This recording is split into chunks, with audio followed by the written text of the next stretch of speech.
Assalamualaikum warahmatullahi wabarakatuh. Perkenalkan, nama aku Adinda Zulkarnain, NPM aku 2001011004. Kali ini aku bakal bikin video untuk memenuhi salah satu tugas individu mata kuliah Pembinaan Kompetensi Mengajar yang diampu langsung oleh Ibu dosen Ayesa Dara Viola MPD.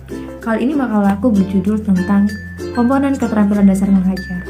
Di video kali ini, di makalah ini juga, aku akan ngebahas 3 bab atau 3 subbab. Yang pertama, pengertian keterampilan dasar mengajar. Yang kedua, prinsip-prinsip keterampilan dasar mengajar. Dan yang ketiga, jenis-jenis keterampilan mengajar. Yuk, langsung aja ke video. Pengertian keterampilan. Apa itu keterampilan mengajar?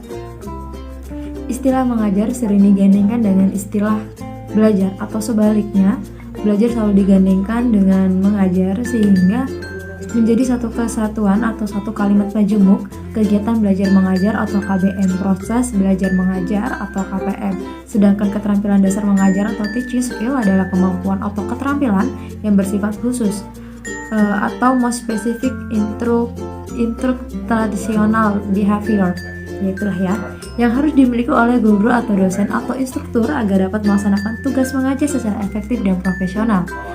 Dengan demikian, keterampilan dasar mengajar berkenaan dengan beberapa kemampuan atau keterampilan yang bersifat mendasar dan melekat harus dimiliki dan diaktualisasikan oleh setiap guru, dosen, atau infrastruktur dalam melaksanakan tugas mengajarnya.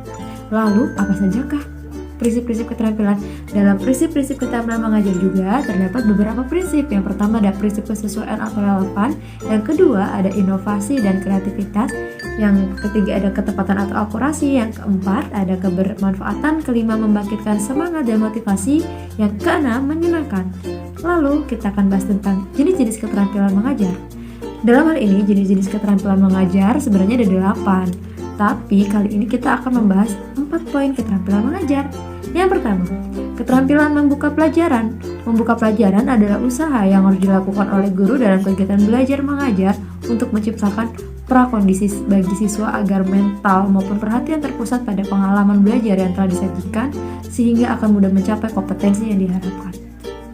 Dengan kata lain, membuka pelajaran itu adalah dengan kata lain, membuka pelajaran itu adalah mempersiapkan mental agar perhatian siswa terpusat pada hal-hal yang dipelajari. Lalu, apa sajakah tujuan dari keterampilan ini? Yang pertama, menarik perhatian siswa. Yang kedua, menumbuhkan motivasi belajar siswa. Yang ketiga, memberikan acuan dan rambu-rambu tentang pembelajaran yang akan dilakukan. Yang kedua, keterampilan bertanya. Apa itu keterampilan bertanya? Keterampilan bertanya ini harus mampu guru kuasai karena dalam hal ini keterampilan bertanya dapat menciptakan pembelajaran yang efektif dan menyenangkan dengan tujuan agar peserta didik bisa termotivasi dan ikut terlibat dalam interaksi belajar, berani mengutarakan pendapat, dan mampu meningkatkan pola pikir. Yang ketiga, keterampilan mengadakan variasi. Bagaimana? Variasi atau stimulus adalah kegiatan belajar dalam konteks proses interaksi mengajar yang ditunjukkan untuk mengatasi kebosanan, kejenuhan siswa saat proses pembelajaran tersebut berlangsung. Adapun 3 komponen variasi yang pertama, yakni variasi suara atau teacher voice. Yang kedua, variasi pemusatan perhatian siswa atau focusing. Yang ketiga ada kesenyapan atau kebisuan atau teacher silent. Yang keempat ada gerak badan atau mimik seperti ekspresi pada guru. Dan variasi juga harus dapat dimodifikasi. Kenapa? Seperti menggunakan variasi media atau alat pengajaran. Yang pertama, terdapat variasi alat bantu atau bahan yang dapat dilihat yakni visual.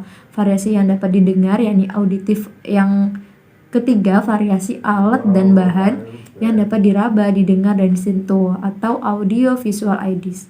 4. Keterampilan memberi penguatan. Bagaimana?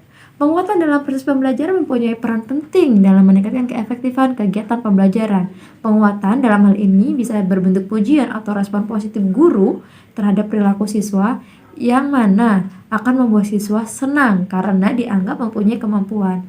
Lalu, apakah tujuannya? Tujuan memberi penguatan yang pertama adalah meningkatkan perhatian siswa, membangkitkan dan memelihara motivasi siswa, memudahkan belajar siswa, mengontrol dan memodifikasi tingkah laku, serta mendorong Munculnya perilaku positif menumbuhkan rasa percaya diri dan memelihara iklim kelas yang kondusif. Lalu, komponen-komponen penguatan ada berapa? Ada 2 komponen penguatan. Yang pertama verbal dan non-verbal. Non-verbal itu meliputi dari mimik dan gerak badan, gerakan mendekati, sentuhan, dan kegiatan yang menyenangkan. Alhamdulillah, selesai sudah pemaparan kali ini. Sampai berjumpa di video selanjutnya. Banyak salah katanya, saya mohon maaf. Saya akhiri. Assalamualaikum warahmatullahi wabarakatuh. Semoga bermanfaat.